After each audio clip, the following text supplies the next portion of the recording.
Hello everyone and welcome to Green Magic, your source for all things green and magic. So this episode today will be about ETB lands as a form of ramp, and I would just like to start by saying that if you are running a bunch of the cards that you're seeing right now, then you are playing a ETB based deck and you would want the cards that are going to be featured on this list. If you have the synergies for enter the battlefield effects, if you have ways to double them, if your deck actually cares about enter the battlefield effects, then these cards on this list will fit very well into that. But if you're just using them as a generic way to get mana or ramp, they're basically just a more expensive rampant growth tapped onto a creature, and you can get value for it being a creature, but that's generally not going to be worth it. Now, a lot of the creatures on this list will be elves, so there are tribal synergies that you might include them in those decks for that reason, but they should not be taking up a ramp slot necessarily, if that's the case. The only other time that it would make sense to run these as a form of ramp is if your deck is trying to be almost entirely creature-based. Like, I know I have a few decks, for instance, that will try to do the ramp via creatures, which would include mana dorks and things like these that get you lands into play. I'll try to do the card draw from creatures, which will use just the creatures that draw me cards as opposed to the enchantments and instants and sorceries that do as well. So if you're trying to if you're trying to just keep your deck to strictly creatures, these would be included in your deck. If you're doing a tribe, then you might include some of these for that reason. Or if you were doing a designated enter the battlefield deck, then you would be playing those cards. And the cards you're looking at right now would be prominently featured in that deck as well. If none of these cards are in your deck, then you probably don't need or want everything else that's coming up next. So let's move into the 3-drops. This will be Farhaven Elf, Yavimaya Dryad, Yavimaya Granger, and Springbloom Druid. Farhaven Elf sees a lot of play, and I can understand that to an extent because it's an elf, but it's probably seeing a lot more play than it should. It's probably being played in a lot of different decks just as a ramp spell, and it shouldn't be. Don't play this card just as a ramp. It doesn't belong in that slot. It's not good enough. It's a 3-mana rampant growth, and that's not good. That's not good enough. Yavimaya Dryad is a little bit better in some cases because it gets you a forest card. So if you are playing multicolors, the Farhaven Elf will get you basic lands of the other colors. Yavimaya Dryad will get you dual lands that include forest because it doesn't have to be a basic. He does have she has forest walk and is a little bit more power, so later on in the game that could be a relevant factor. But she also has this quirky ability to put the land into play under your opponent's control, so that you can give them a forest and since she has forest walk, you can now attack them without her being blocked. Or if you happen to be playing two-headed giant, then you can give it to your partner as well. So a little bit more fun in the versatility, and should see almost as much play as Farhaven Elf. She doesn't have the typing. She's not an elf or druid, so you would see Farhaven Elf in more decks just for tribal synergies, but there should not be this much of a discrepancy between how much they're both played. And one thing that I do want to point out is, if you're playing a lot of these cards, chances are you're doing a lot of overwhelm effects, overwhelming stampede, overwhelm, overrun, finale of devastation. You're going to do something to pump all of your guys up, because if you're having a lot of these creatures and these creatures are weak, you're going to need something to do with them, if that's what your deck is trying to do. If you're going in a completely different direction and you're not combat based and you're just using these guys for value, then you don't care about their bodies. But if you are eventually planning on pumping them up, having something that with forest walk and a little bit more power can be slightly relevant. Yavimaya Granger is something that It's basically Farhaven Elf, but with the Echo, it means that if you don't have a play the following turn, you can pay for it and not care. If you are a little strapped for mana and you have plans and you're going forward, then it's just a 3 mana rampant growth because you end up sacrificing it the next turn.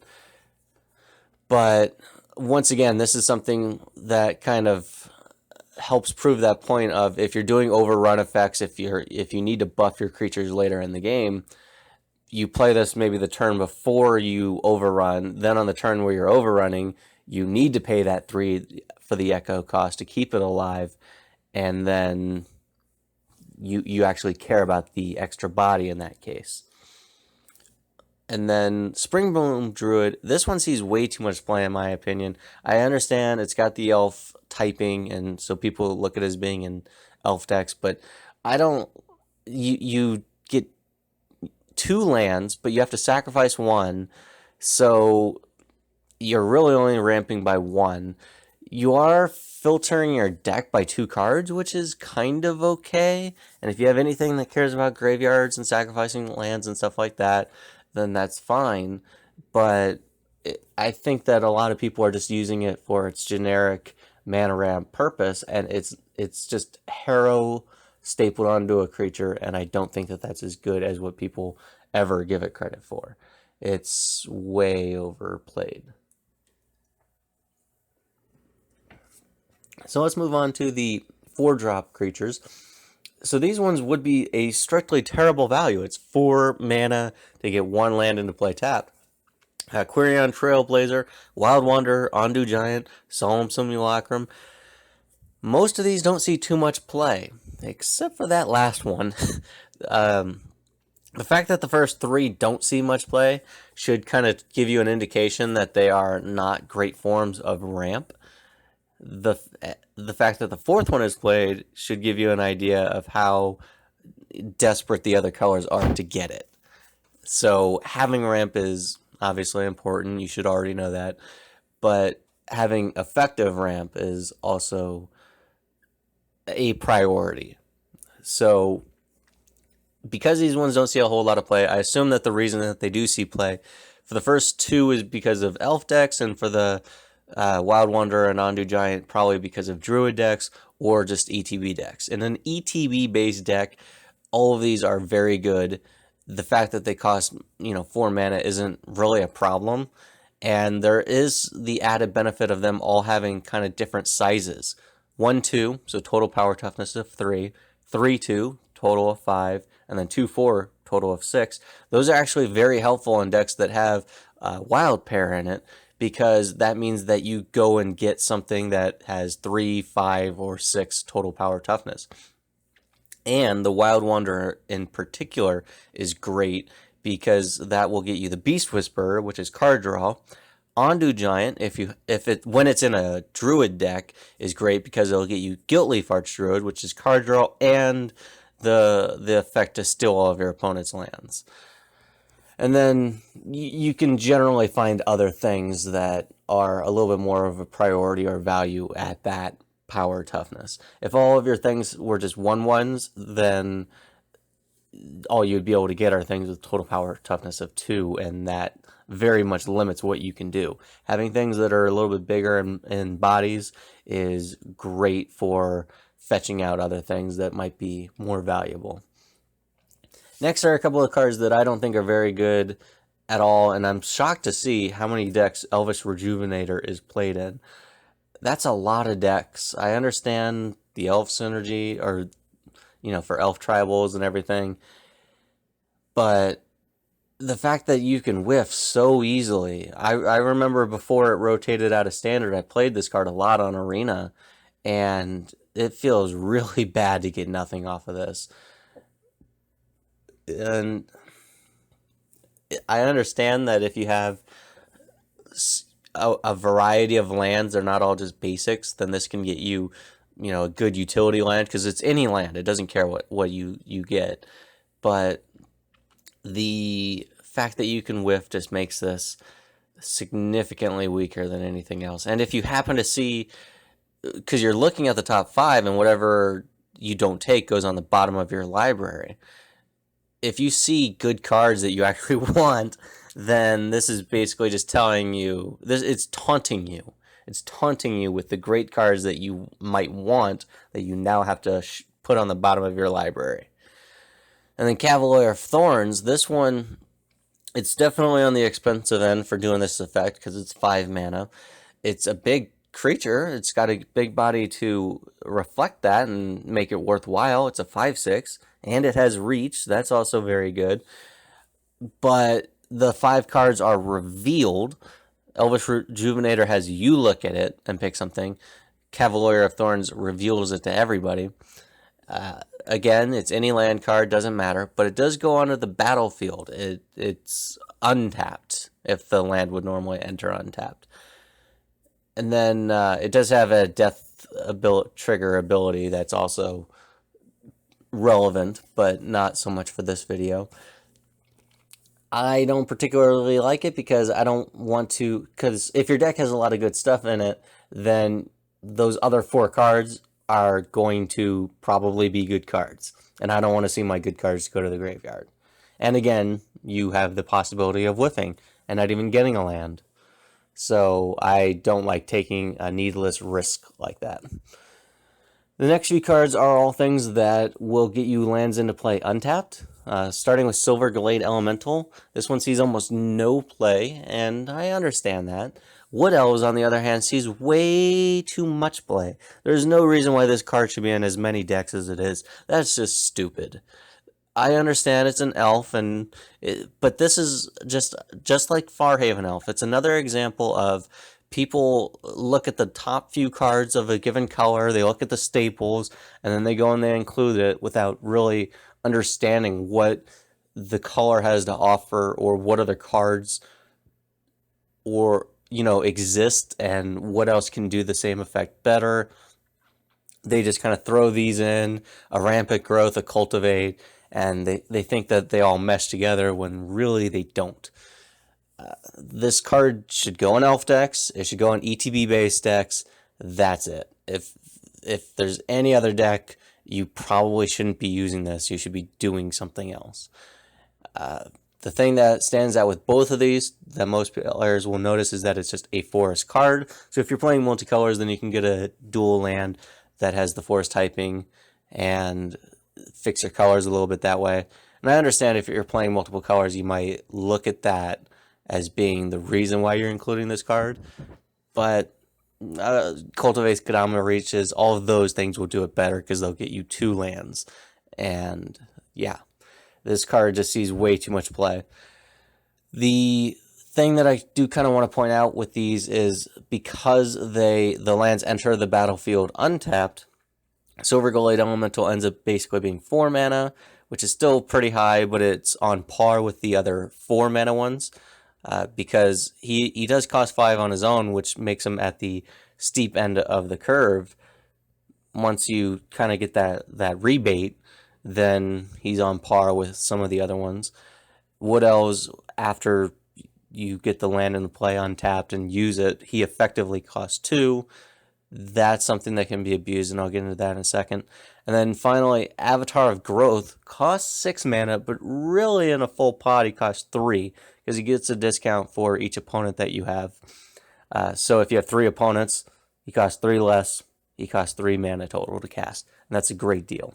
And that's very relevant for how powerful he is. He's a 4/4, so he's got a good body.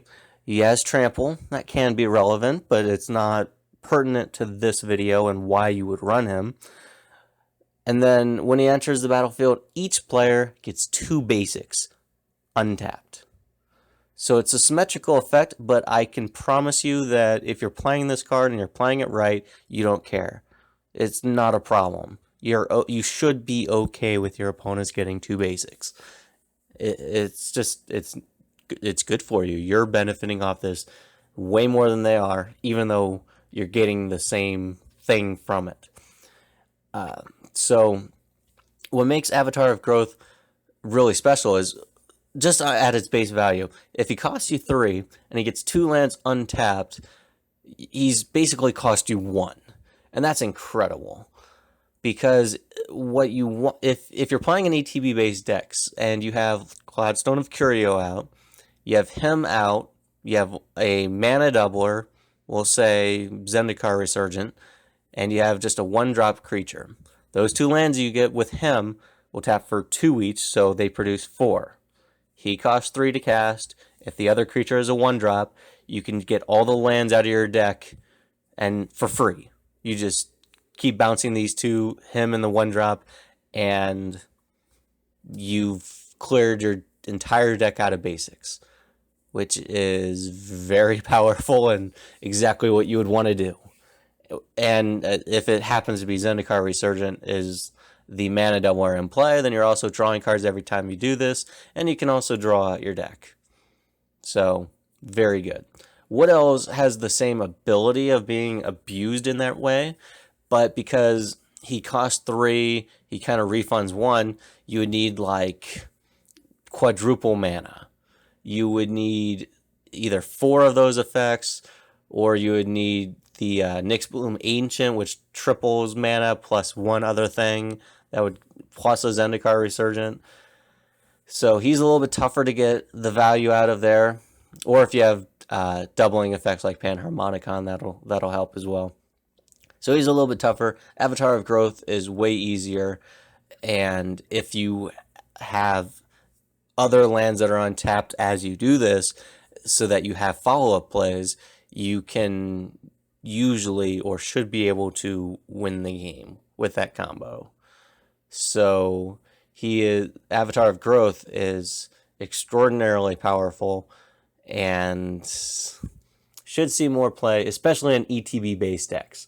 You don't have to care about the symmetrical effects. He's not relegated to group hug. He's actually very powerful. And then the final card is Ulvenwald Hydra. It's a 6 mana one, so it's the most expensive thing on this in this entire category. It is technically tied with the previous Avatar of Growth, but because that one will always be discounted, this one is the most expensive.